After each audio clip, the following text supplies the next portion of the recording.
Welcome to today's tactic video on screening against the deep strike.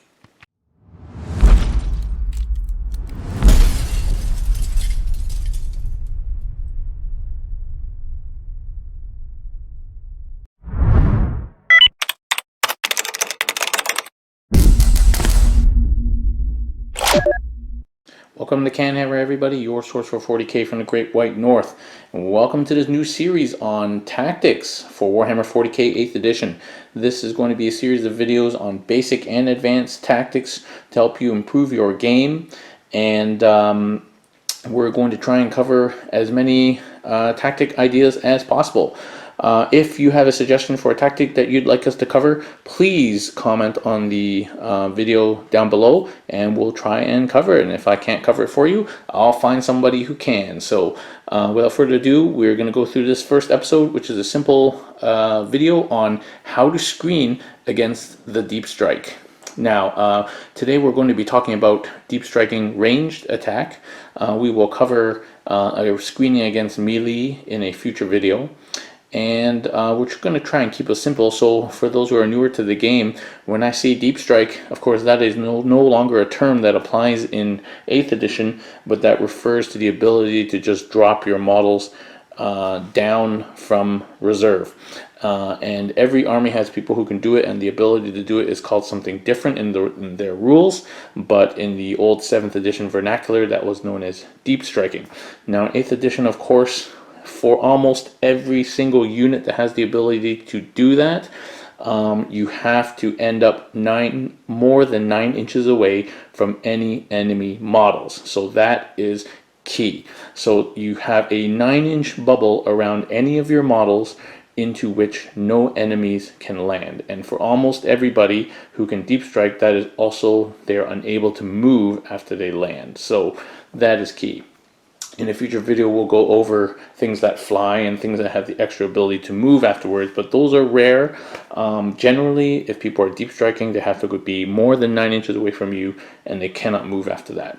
So this is a scenario here. We are trying to protect our shadow sword here from the inevitable flame death of 12 fusion blaster guns on these Tau commanders. Now the fusion blaster has a range of 18 inches. That is certainly long enough to hit me, and how I've set up right now is not going to be adequate to protect my shadow sword. So shadow sword is here. I've got a line of 20 guardsmen here, just about an inch away from the shadow sword. And as you can see, 9 inches away from them, these commanders have dropped, and all their fusion guns will be able to shoot and probably kill my shadow sword, which is not good. So what could we have done in order to protect ourselves from this deep strike attack? So this is just our field here. We're not allowed to deep strike over there. We're in this narrow field here. So what we're going to do is improve the positioning of our guardsmen in order to improve our ability to push these commanders away from the shadow sword. Okay, so we've improved our deployment.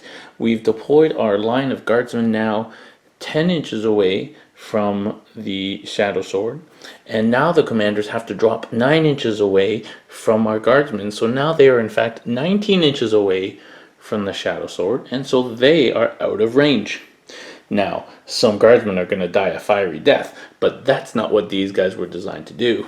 And your shadow sword can avenge their death next turn, safe from the harm of fusion guns. So this simple redeployment to use the bubble that every one of your models creates gives you space. So remember, every single model has an 18-inch diameter bubble around it into which no enemies can drop.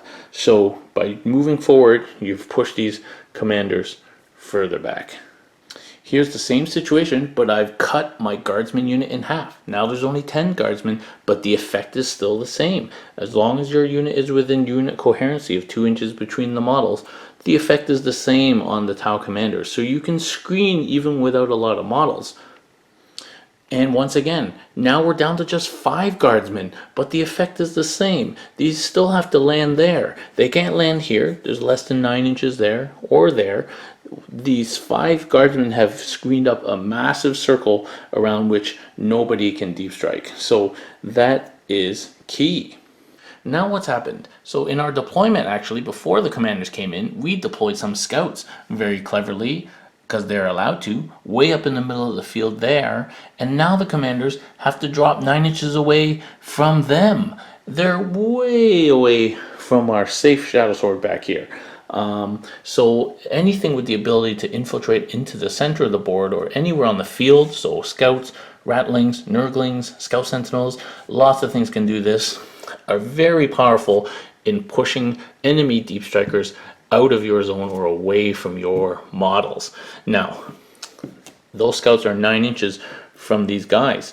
If we didn't want this, we could pull these guys back here, because it's 9 inches from them and 9 inches from them. So as long as these two units are 18 inches or less apart, this whole area cannot be entered by your enemy deep strikers.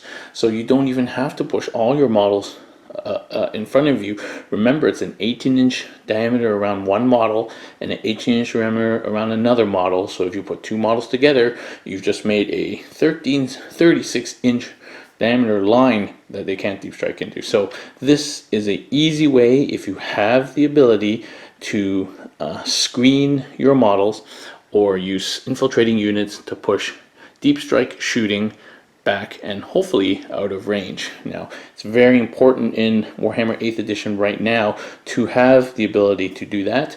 Scouts are a key unit that's good for screening, but any kind of infantry, basic infantry, can be used for the same purposes, or even very hard to kill vehicles or transport. So rhinos are good for that, razorbacks, Eldar wave serpents. There's lots of things you can do to create space for your army, and it's so important, especially if the enemy is depending on deep strikes. So that's it for this tactic video. I hope you enjoyed that. Please let us know below, once again, if there's tactics that you'd like to see us cover. Click on the video to like it. Subscribe to our channel, please, by clicking on the CanHammer symbol there. And if you want to support what we do here, please consider supporting us on patreon.com. And see you next time.